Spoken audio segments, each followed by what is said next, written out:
friction points in Ladakh, but there is a reality check that we need to give you about what's happening on the Ladakh front. I'm Shiv. Thanks as always for being with me. This is 5 Live, the headlines first. Final leg of Maharashtra seat rumble. Mahayuti decision over Malegaon seat left. Aghadi seals seat deal with Congress getting the lion's share.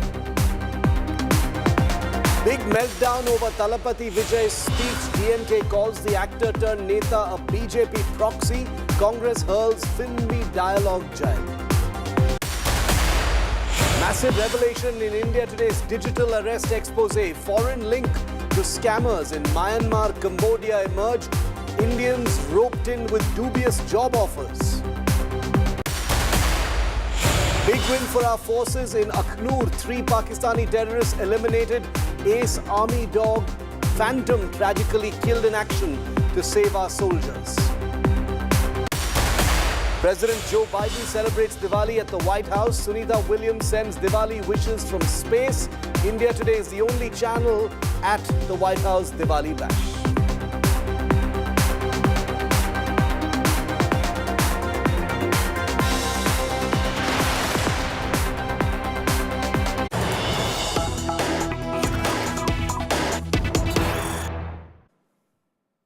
And the breaking news that we're bringing to you right now is that the disengagement process in the Depsang and Demchok areas of eastern Ladakh have been completed as per the agreement between India and China when the leaders of the two countries had met in Kazan a few days ago. This is still a very, very preliminary pullback of troops and tents, non-permanent positions from the frontline areas of Demchok and Depsang.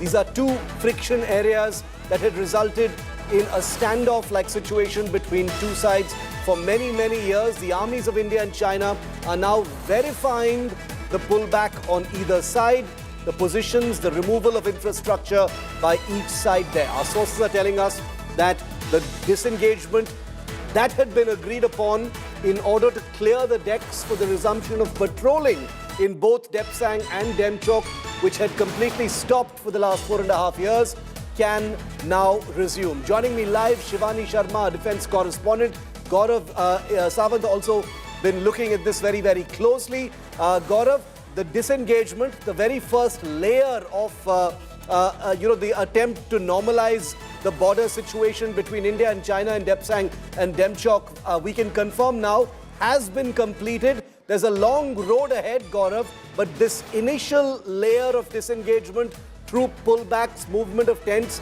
as had been agreed upon by the 2 leaders of the 2 countries in Kazan while you were there, has been completed now. Shiv, that's the information that's filtering in. The first step has been taken, that eyeball-to-eyeball confrontation where tents and troops were barely a couple of 100 meters from each other, stalling the movement of each other's forces to, in India's case, to our patrolling points, in China's case, to their claim line. That disengagement has happened, and temporary structures that were there, like in China's case, they had some vehicles that were there and camouflage tents covering those vehicles. Now, they have been moved back some distance, but this, as you very rightly pointed out, is just step 1, disengagement. There is still no de-escalation because whether it's armor or artillery or larger number of troops, they remain very close to each other, and India continues to insist on equal and mutual security, and that's a very critical step, equal and mutual security. And then step 3 would be de-induction, which is still a very, very far cry from the situation that exists right now. So 50,000 troops from the Indian side and the Chinese side remain in that area, though they are no longer in eyeball-to-eyeball confrontation. Temporary structures are being dismantled. Yes. The structures that have been created post-2020 in terms of defenses, trenches, movement of men and material, stocks where they were located, all of those still remain. All right, Gaurav, stay with me. Shivani Sharma is also with us. She's just back from Ladakh, where she's had a first-hand view of some of those areas where the disengagement is taking place. Shivani, tentative, cautious, good news that the disengagement, insofar as what has been agreed upon between the 2 countries for this limited purpose, has been completed. What happens next, Shivani? The two sides will now figure out how to resume patrolling, I assume. Shiv, now when the disengagement is completed, a cross-verification is to be done, and then a schedule for patrolling will be worked upon, because the situation is completely different to 2020. And now the patrolling schedules will be worked upon. Once again, the frequency of patrols, the coordinated patrols, and what would be the timings and the ratio of these patrols will also all be worked upon by the Indian Army as well as the PLA.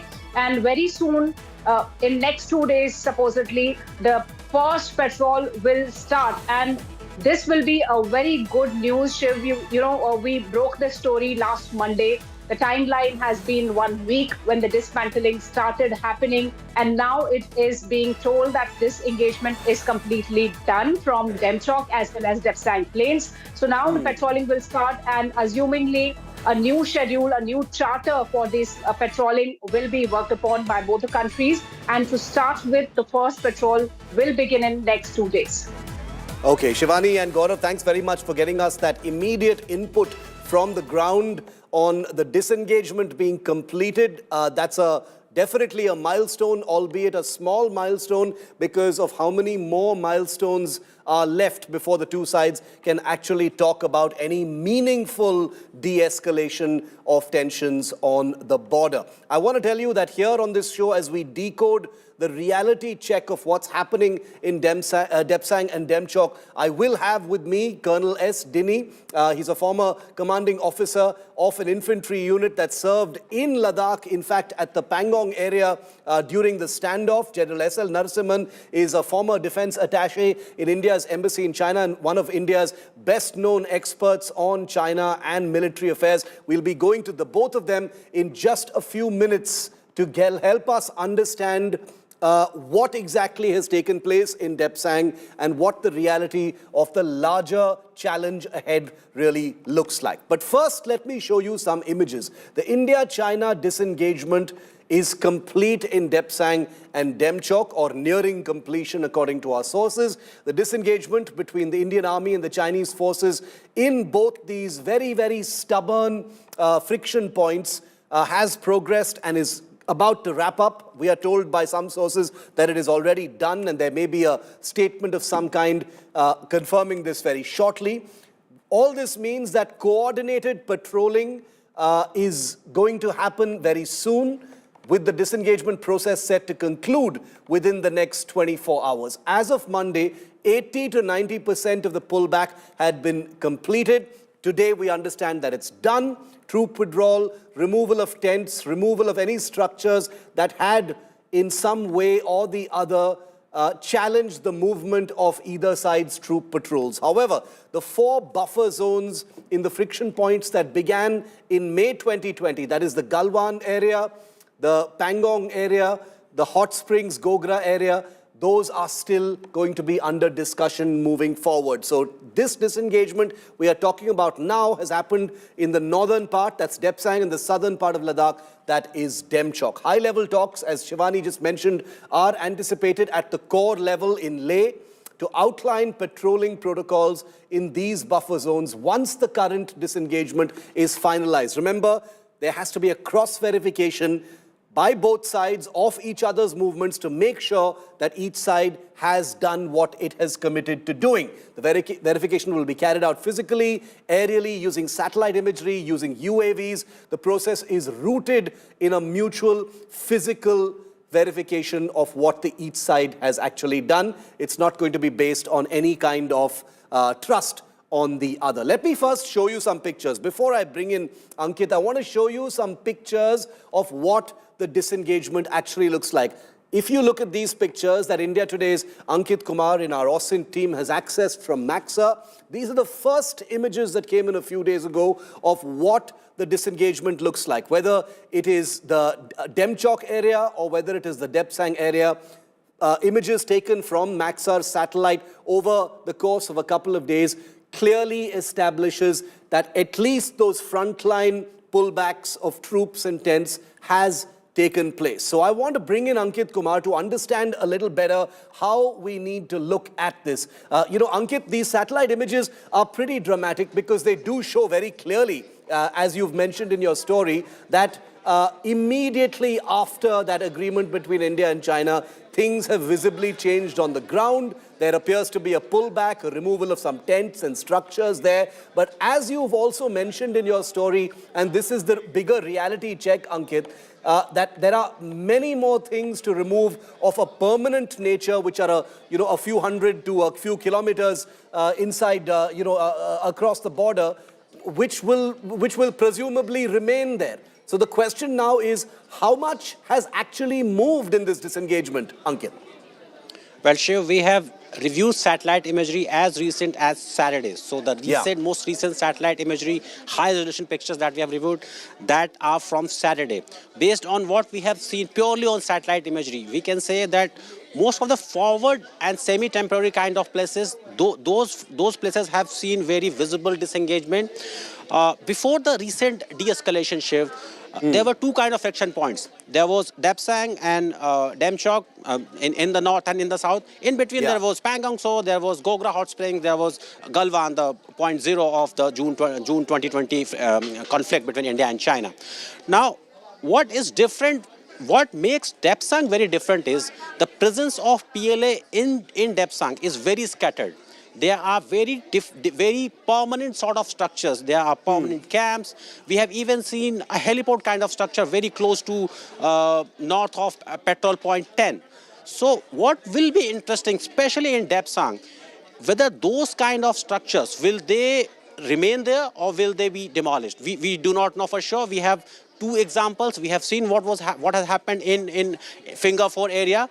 The semi-permanent structures that we had seen before the disengagement in Pangong So area, some of those were removed. But in this case, there are Chinese roads, there are camps, and they are very permanent kind of structures. We do not know what is going to happen to those. So we will have to kind of see and how things pan out, because Depsang in this case is very different to what was happening in Galwan. Remember, there was hardly any PLA permanent presence in Galwan Valley. Pangong So, we had a very kind of in Pangong So there was Chinese roads. But there was no eyeball-to-eyeball situation. But now Depsang is becoming very tricky because the number of PLA structures over the past 4 years have really gone up. And the nature of those structures appear to be very much permanent. So it is something that we will have to keep an eye on. Okay, Ankit, thanks very much for getting us that input, that this is an initial layer of a pullback, but there are more entrenched establishments and infrastructure and encampments by the Chinese, which suggest that there is a permanence to what the Chinese are intending in Ladakh. So let me just show you another picture. These are pictures put out by imagery analyst Damien Simon, who goes by the name Detresfa on social media. He's put out this map, which actually gives you a sense. Blue is India, red is China, which gives you a sense of the kind of permanent structures that exist along the line of actual control, including in the Depsang area in the north and the Demchok area in the south. You've seen the tentative disengagement of troops on the actual border, right on the LAC, but these dots you see on this picture, on this map, really show you how many permanent structures have actually been built on both sides. And removing those structures is not part of the current agreement, and therefore it's going to be a far bigger challenge to actually de-escalate and then de-induct. What happens, for instance, to all these permanent structures is a big question that we need to ask. In addition to all these questions, the big questions I'm asking right now is that when will troop patrols resume on both sides? Now that the disengagement is completed, the first phase of the disengagement, when will troop patrols resume on both sides? Number two, will there be new joint border protocols between India and China, given that the old protocols have proven to be pretty much redundant, with the two countries nearly coming to war over the last 4 years? Number three, tents and troops have been pulled back as part of this tentative agreement. But what about those permanent posts a few kilometers inside that I just showed you on the map and that Ankit was referring to? Those numbers have increased in the last 4 years. Will India and China dismantle that permanent infrastructure at the line of actual control? Could that be something that's on the table for discussion going forward? Question number 5, can the Indian Army deter any Chinese U-turn on disengagement? Remember that China is a country that has very little predictability and almost zero trust as far as India is concerned. So what kind of deterrence will ensure that the Chinese do not make a U-turn on this disengagement? And number 6, will India and China shift their firepower from the front? Many of those dots you saw on that map represented not just permanent establishments, troop accommodations, heliports and things like that, but also firepower, tanks, artillery, radars, missile sites, etc. When will those be moved back? And until those are moved back, can this really be called a meaningful disengagement is the larger question. So no over-exaggerations or exuberance. This is a sober look at what the reality is, even as we welcome a disengagement between both sides in Depsang and Demchok. Let's go straight to our big experts now to talk about this. First to General S.L. Narasimhan and Colonel Dinny, we'll go to right after General Narasimhan. The disengagement in Depsang is, as we said in our last conversation, welcome news. Any forward movement as far as India and China is concerned is welcome news. But the reality of the matter is that the Chinese side, the Indian side as well, but the Chinese side especially, has accelerated the building of permanent structures, permanent infrastructure in Depsang, Demchok, and in the other areas. And the current agreement doesn't talk about the removing of those. Good evening, Shiv. Thanks for getting me onto your show. Thank you. You see, 2-3 things. One is, I just before I answer your question in a second, first thing is I heard you referring to these areas as buffer zones. I think I actually agreed upon temporary moratorium on patrolling in these areas. So these are 2 different connotations that we need to be looking into. The use of word buffer zone is conveys something else, which is not a correct way of expressing. Understood. Second is about your question about the firepower, the permanent structures, etc. See, the disengagement typically was meant to pull the troops back to a little bit so that, they don't come face to face, and then things could escalate if it gets heated up a little bit somewhere in between. So this is the first process that has been completed, as we spoke on the show sometime earlier this week. Yeah. The issue is this, that the first step is being completed at this point in time. The permanent structures, the pulling back of the firepower, the missile structure that have come up, the permanent structure that have come up, that I am sure will be part of the de-escalation process, and that will come up for further discussions in the next stage. The patrolling to recommence, I think it can recommence at any point in time once this verification process is completed. And I am sure the modalities have been already worked out in that agreement, which had been signed earlier. And I'm sure it'll start very, very soon. Maybe in a 2-3 days time, we'll be able to start that patrolling from both the sides. What has been told is that it is a coordinated patrolling, which means both the patrols will not come face to face. And that is a good sign, basically, because then there is no chance of escalation, face-offs, and then escalation of those face-offs thereafter. So this is the first step, which has generally been completed. We'll have to wait for the second step to start, and then it's a good step forward. Like you said in your initial remarks, we need to be careful. We need to verify the pullbacks that have happened, and then get on to the other processes for the step 2, which has to come up anytime soon. Can you tell us what this verification process will look like in terms of the the instruments that the Indian Army and the Chinese Army will be using to verify? It isn't being left to each other to put on paper that they've done so and so, pull back, etc. This will actually be a cross verification exercise, General, with satellites and UAVs and things like that. Can you tell us how it's done? You're very right. It can't be just left to people say, I've done it. So therefore, you need to have other processes. You're right. The UAVs will be used. The satellite pictures will be used. The physical verification of these things definitely will be carried out before we take a step forward. As I have been saying in all the programs, trust but verify. We need to verify those things which have happened on ground. And I think that is the step that we need to be taking. And I'm sure people are already taking those steps.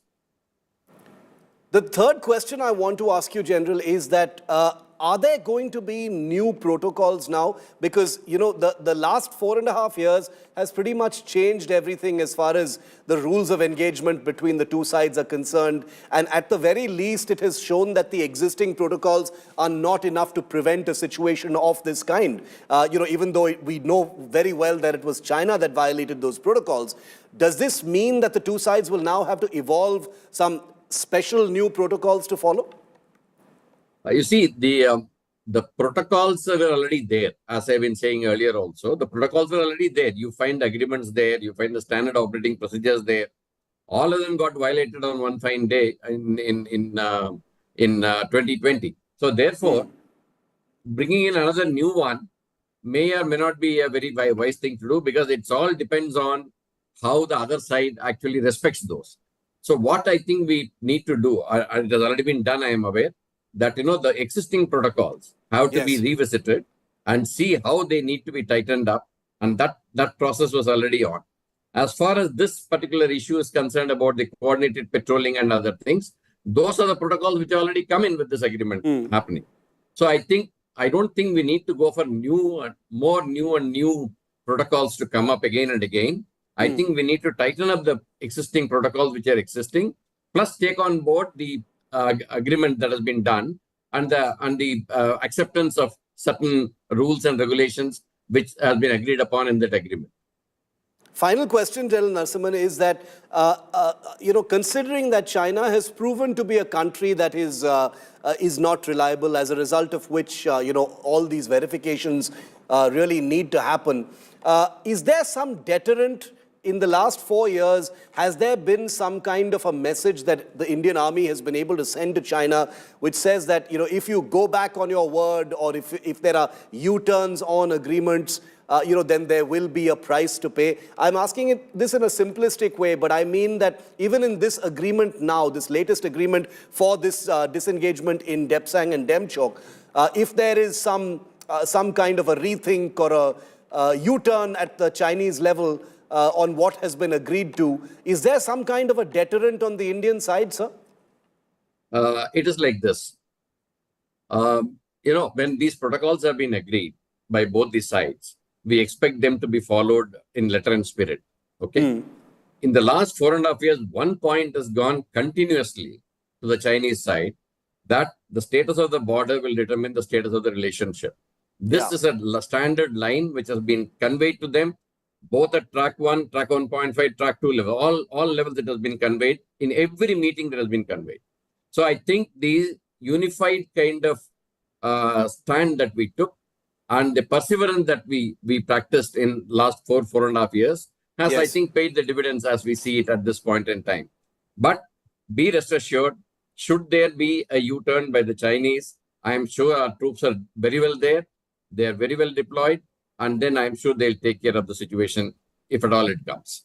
In fact, I agree, because I don't think that the situation is ever going to be normal again. I don't think trust is ever going to be a real factor. It's going to be about mutual deterrence and perhaps the assurance of the consequences in case any such U-turns are even contemplated. General S.L. Narasimhan, always a pleasure speaking to you and getting your wisdom on this complicated issue. I thank you very much for being guest number 1 on this topic. Thank you very much, sir. And now bringing in Colonel Dinny, who also offers perspective as someone who until just a few years ago was a commanding officer on the front line. So this allows us to zoom in to the LAC to tell you about what will actually be happening on the ground now. Colonel Dinny, you know, you've been in this situation. You know, during the standoff, so you know what the atmosphere was like between the Indian side and the Chinese side.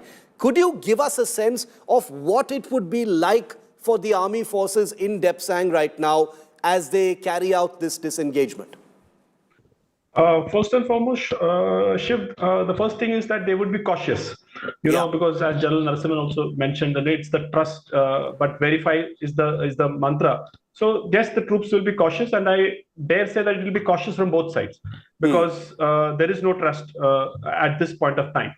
So whatever actions earlier, which used to be done as a matter of routine, would now be done as a proper operation. Each thing will be done in a manner which will be planned planned to the last T, and it will be done in a manner that there is no scope for any ambiguity. So whether it is moving back, what is the time to move back? Which all infrastructure has to be taken from there at the first round, which will be done in the second round, and then finally, how do we move? Because it has to be synchronized with what the Chinese also is doing. So I think there will be a lot of planning, and I'm sure the people on ground, they will do that. I mean, because it is something which they are all professional soldiers. They know exactly what to do, and the key point is it will be a reflection of how the Chinese take the things forward, because there will be an agreement which has been reached, but on ground to implement it will be done in a manner which, because this is where, if you remember, in Galwan, the Chinese backtracked, and what happened there was something else. So therefore, I would say that it will be done with a lot of caution, but in a professional manner and in sync with what the Chinese does. We know that directions are being sent from the the military headquarters to the units on the ground, the core headquarters, etc., to the units on the ground on both sides, as far as this disengagement is concerned, Colonel Denny. But on the ground in Depsang, and I'm just asking this because these are questions that our viewers would also like to know about, is would the sides be talking to each other in Depsang and Demchok during this disengagement? Would there be like a hotline between the units there? Definitely. See, what happens is that all along the line of actual control, there has always been a system of contact at the tactical level, at the battalion commanders level and at the brigade commanders level. More at the brigade commanders and you've also been in touch with your counterpart on the other side during when you were there? Through the brigade. Okay. Yes, through the brigade, we were in touch. So therefore, for example, if there is a violation, a transgression happens, immediately a call is given to the other side that this has happened. Now we want a flag meeting immediately. So then they reciprocate the date and time is fixed. So there is a mechanism, as General Narasimhan was mentioning, within the existing protocols, that there is a mechanism to get in touch. So I'm sure that mechanism still continues to be in Depsang as well. So whatever we are doing and whatever they are doing, as part of the agreement, there will be mutual exchange of information that this is what we are doing right now. This is the number of troops which are going to go. This is the number of tents which are going to go. So those communication is definitely, I'm sure it will be happening at the ground level. As a battalion commander who's been in a frontline position during this standoff, Colonel Denny, can you tell us what this kind of disengagement does in terms of lowering the temperatures between the two sides? Can you give us a realistic picture of that? The pullback of troops, removal of some of these tents which are in somewhat of an eyeball-to-eyeball situation. It appears that it would bring down the temperatures because, there is a visible movement. But as a battalion commander, can you tell us, can you confirm that that is the case? It does bring down temperatures and diffuses things somewhat? Oh, absolutely, Shiv. See, when you look at it, these frontline troops, right along the line of actual control, they, no matter, what kind of structures they are not, having the same kind of, I would say, amenities or, the comfort as would maybe even in the forward bases, because these are, after all, temporary bases. So as a commanding officer, you don't want your troops to be exposed to the, elements, which is one of the biggest, challenges in these areas for a prolonged time. So in that sense, when both sides disengage, as a commanding officer, you're happy that your troops are now coming back to a much more secure place where you have a better command and control, and where the troops' health and other issues can be taken care of. So therefore, that adds to the overall lowering of the temperature, because all said and done, Shiv, when troops are in close contact for a prolonged time, you never know what goes into their mind and where somebody can, of course, at this point of time there is no physical contact because there is no patrolling. But once the patrolling starts, at that point of time, it is very difficult to control the emotions of a soldier. And I say it goes for the same thing goes for the Chinese also. To control all the people who are going for patrol, the officers, young officers who are going. So it's very difficult.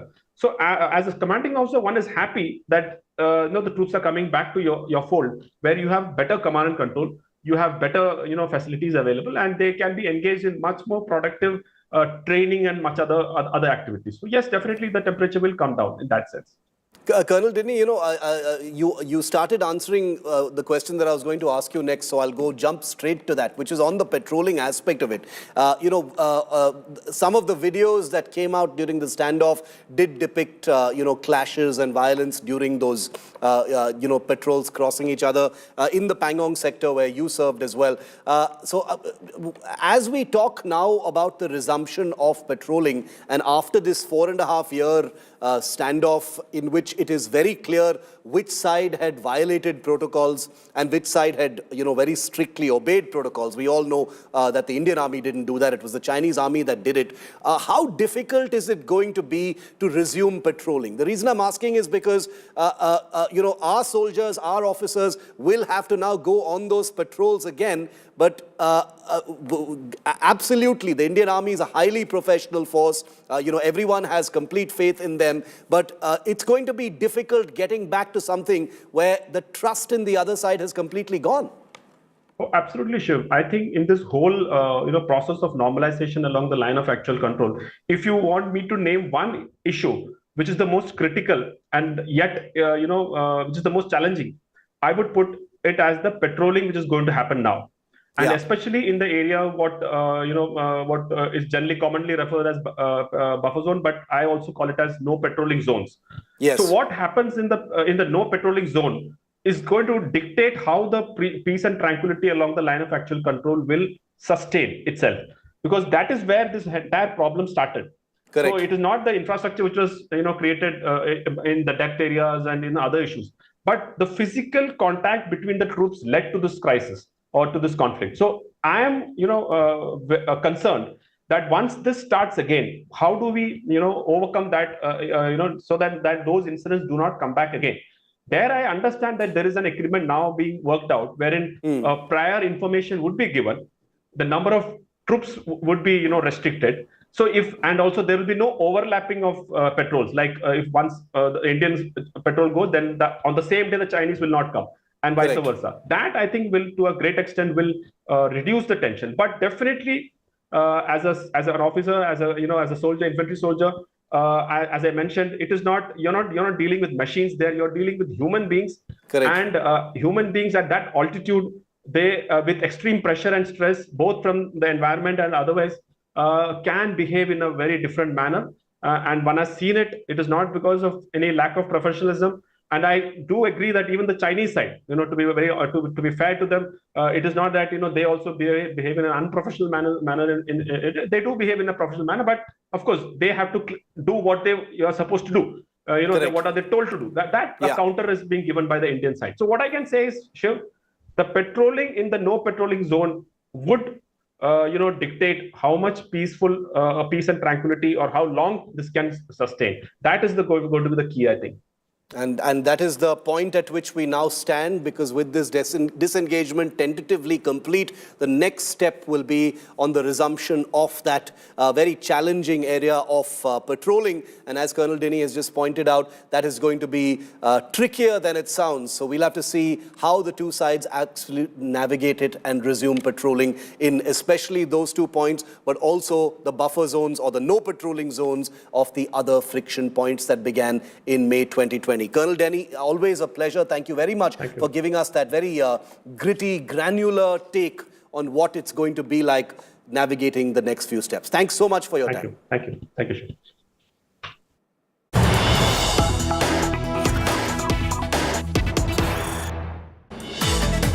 In fact, we've got some related breaking news after the disengagement at the line of actual control in Ladakh's Depsang and Demchok. The focus is also in the eastern sector, that is in Arunachal Pradesh.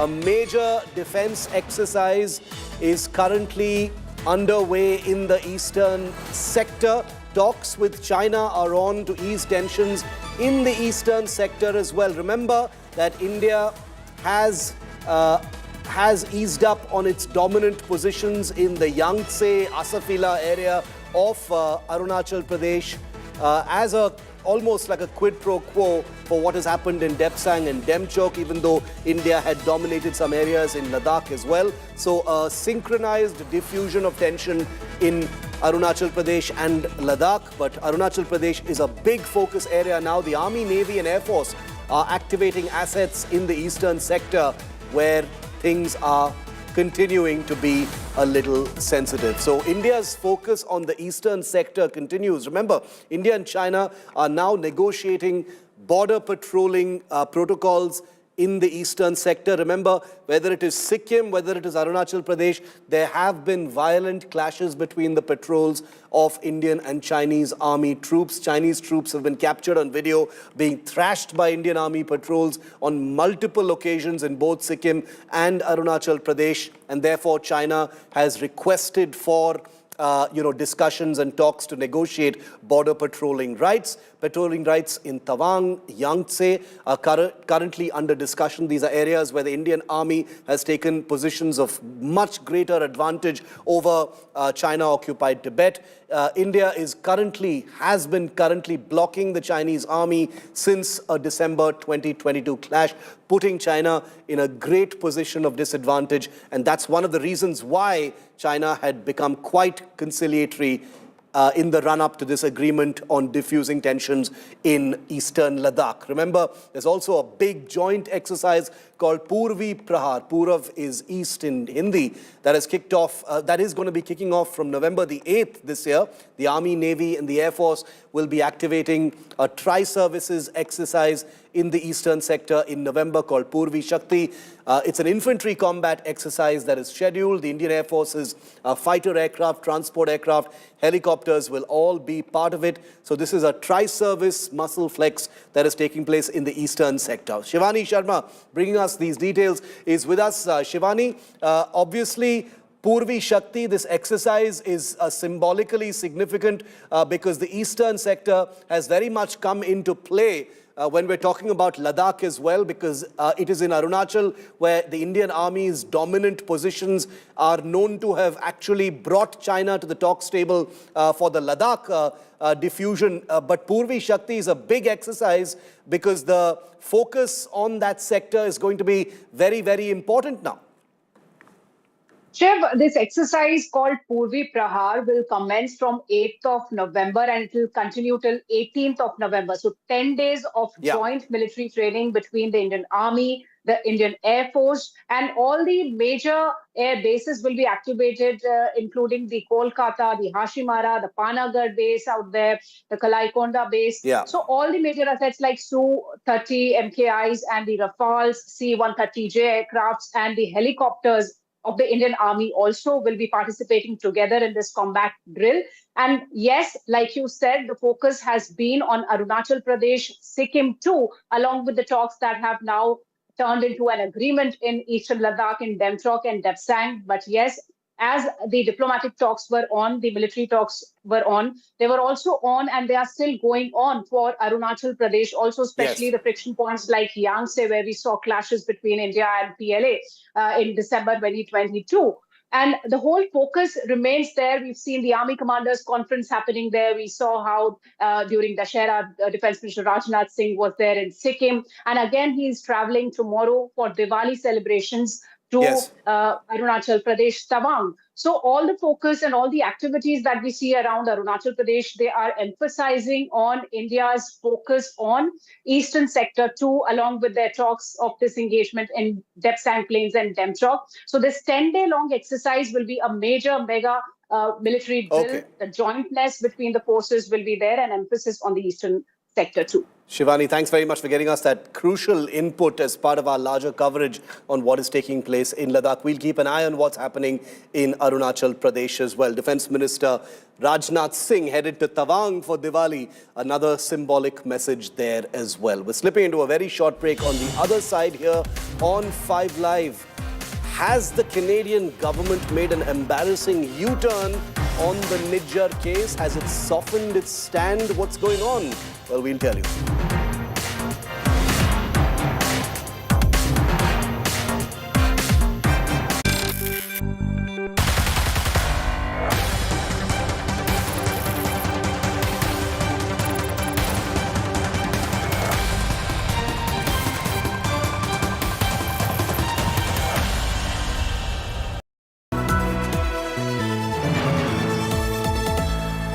Motorola Razr 50 Ultra comes with Google Gemini. Motorola Razr 50 Ultra comes with Google Gemini. Hi, I am AI anchor Sana, bringing the top headlines for you, presented by Motorola. Disengagement completed in Depsang and Demchok, nations ready for patrolling along LAC. Accident at temple in Kailas Kasargod, 150 injured in fireworks mishap during festival. Aam Aadmi Party MP Swati Maliwal gets relief from Rouse Avenue Court, gets permission to go to America.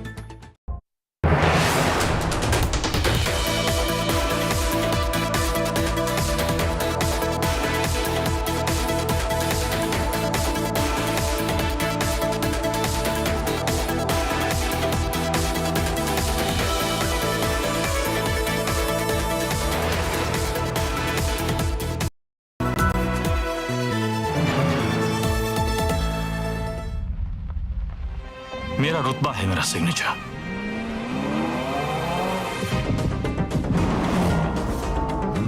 मेरा जज्बा है मेरा signature.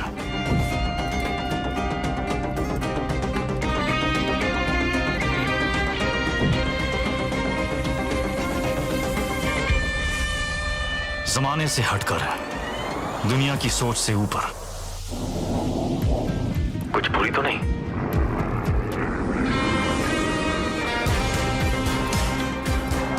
बेबाक है मेरा signature. Signature finest cardamom seeds, a premium product from Dilbar Group.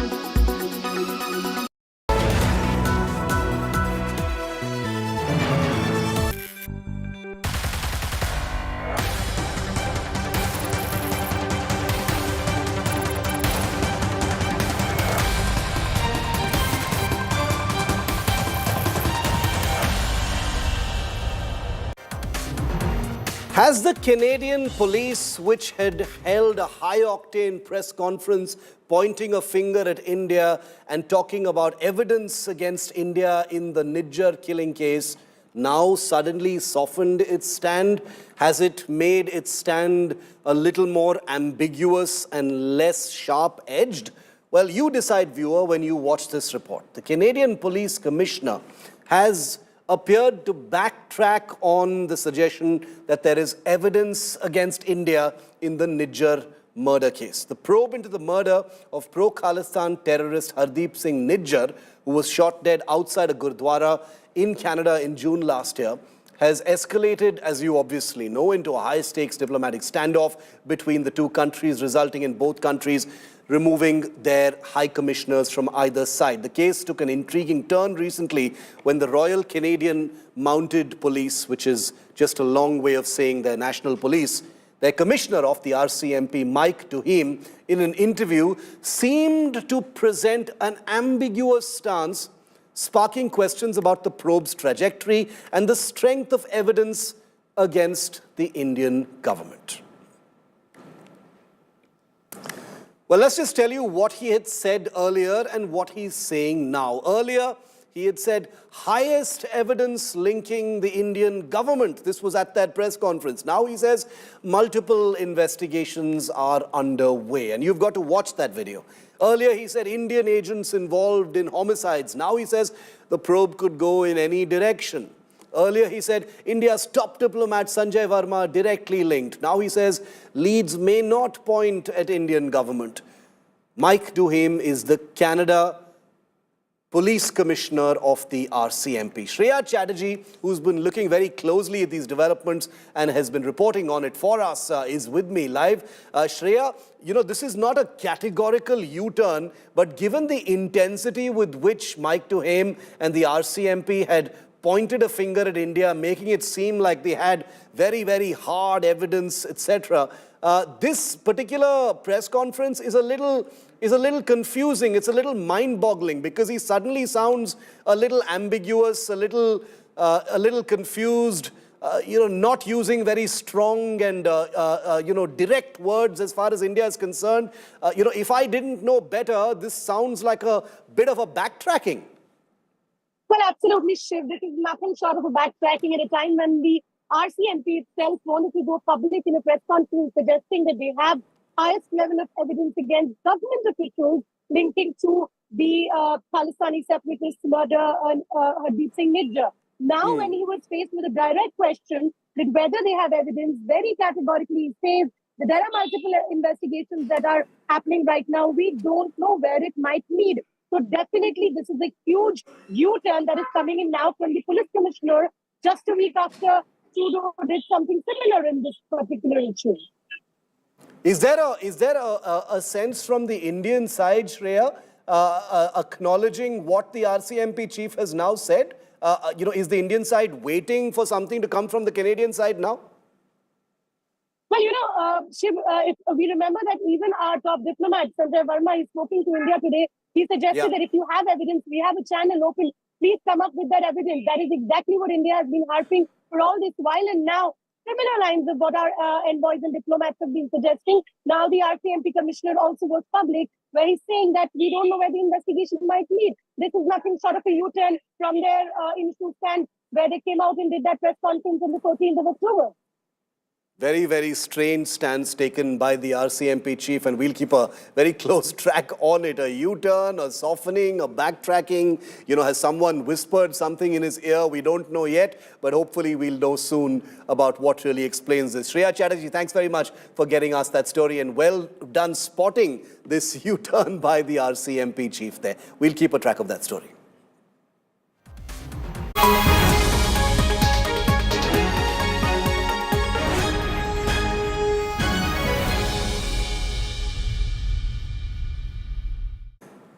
And on India Today, we've ramped up to our coverage of the US election, which is why you'll be seeing content every single day here on the network. As the countdown to election day is around the corner, the race for the White House reaches a fever pitch. Politicians are pulling out all the stops. Celebrities are casting their ballot, and rallies are in overdrive. From early voting highlights to fiery speeches and star-studded endorsements, the US is gearing up for D-Day. Here's the latest. I'm away through the waters, tell the tide don't move. The United States is all set to choose its new president. The D-Day is fast approaching. The Constitution of the United States should never again stand behind the seal of the President of the United States of America. Never again. We will make America great again. Thank you, New York. God bless you. God bless you all. Thank you. In the final stretch of the campaign, rallies are in full swing.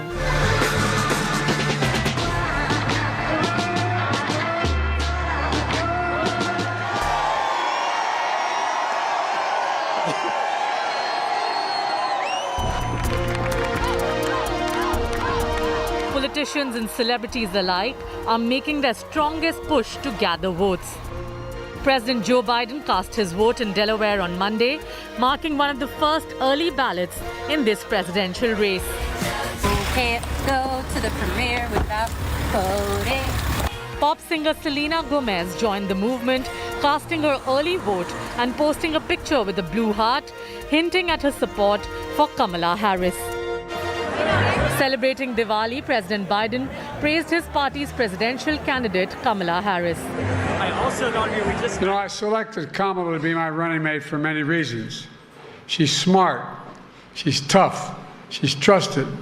The district attorney, an attorney general in California, United States senator, now vice president of the United States. There's more experience that she has than the whole of that other guy she's running against. But most importantly, and I mean it sincerely from the bottom of my heart, she has character. Meanwhile, in New York, Republican candidate Donald Trump wrapped up his Madison Square Garden rally with a dance performance.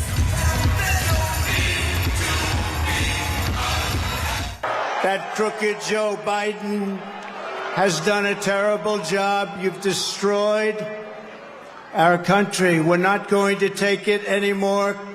Kamala, you're fired. Get out. Get out. In Michigan, Kamala Harris warned Americans of the serious consequences if Trump returned to office. And we need you to vote early, Michigan, because we have just 8 days to go, 8 days left in one of the most consequential elections of our lifetime. And as everybody here knows, this is going to be a tight race until the very end. So we have a lot of work ahead of us. But we like hard work. Hard work is good work. Hard work is joyful work. And make no mistake, we will win. We will win. As the campaign heats up, the American media too is under scrutiny. Billionaire Jeff Bezos defended the Washington Post decision against endorsing Kamala Harris. Bezos defended the newspaper, which is facing cancellations and resignations over the decision, saying the move aims to address credibility gap in journalism. With the final countdown on, the stage is set for a historic election that will decide who will occupy the White House next. Bureau Report, India Today. Meanwhile, in a very surprising turn of events, the Washington Post, one of the biggest, oldest and most respected newspapers in the United States, has reported a staggering loss of over 200,000 digital subscribers. And if you're wondering why, it's because its owner, one of the richest men in the world, Amazon's Jeff Bezos, has announced that for the first time in decades, the Washington Post will not endorse a presidential candidate. That's right.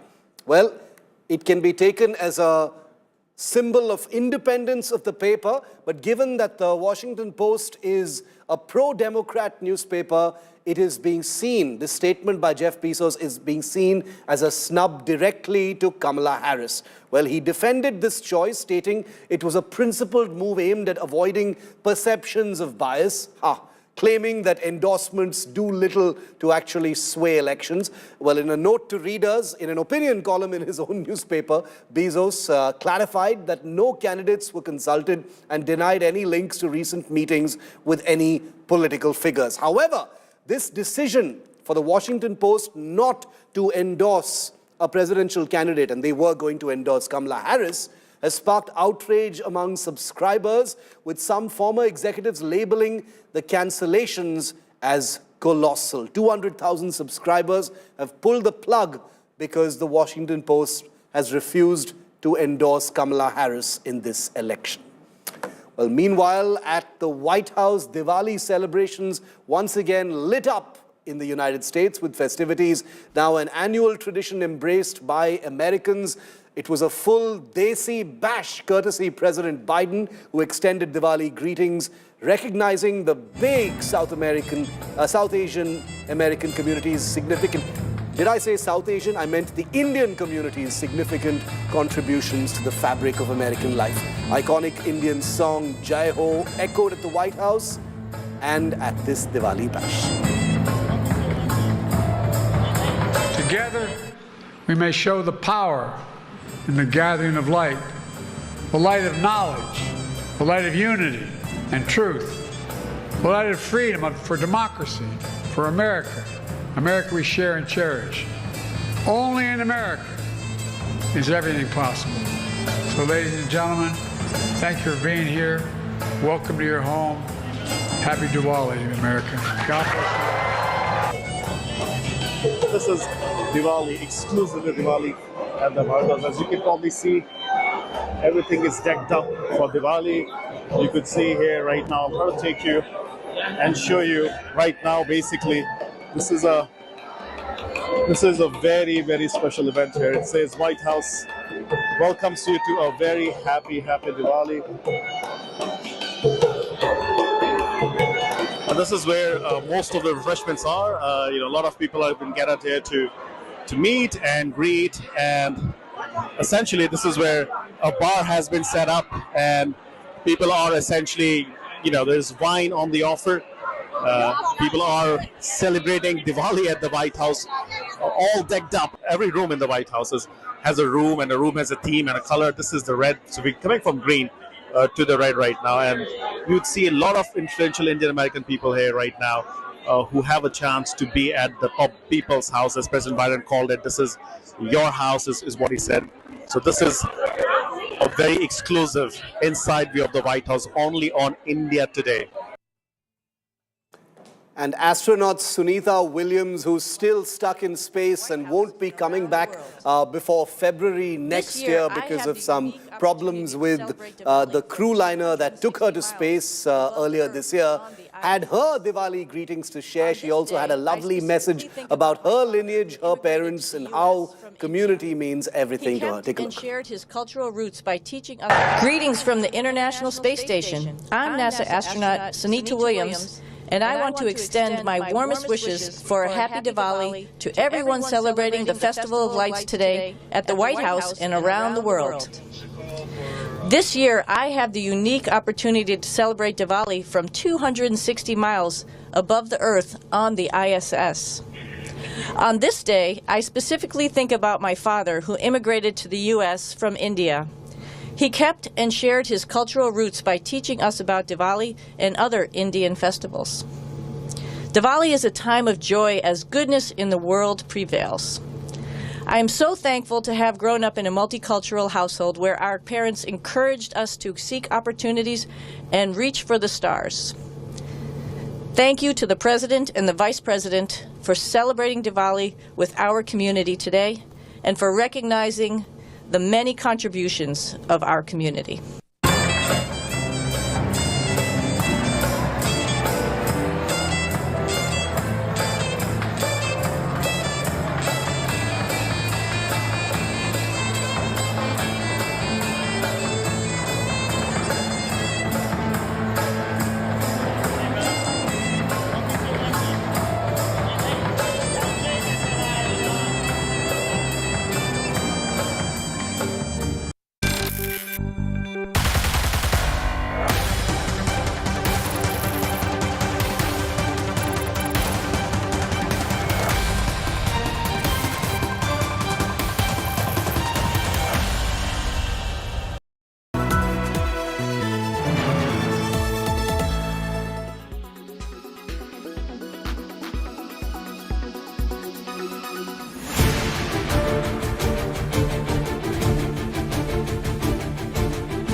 Weather forecast now. Delhi, maximum 34 and minimum 20.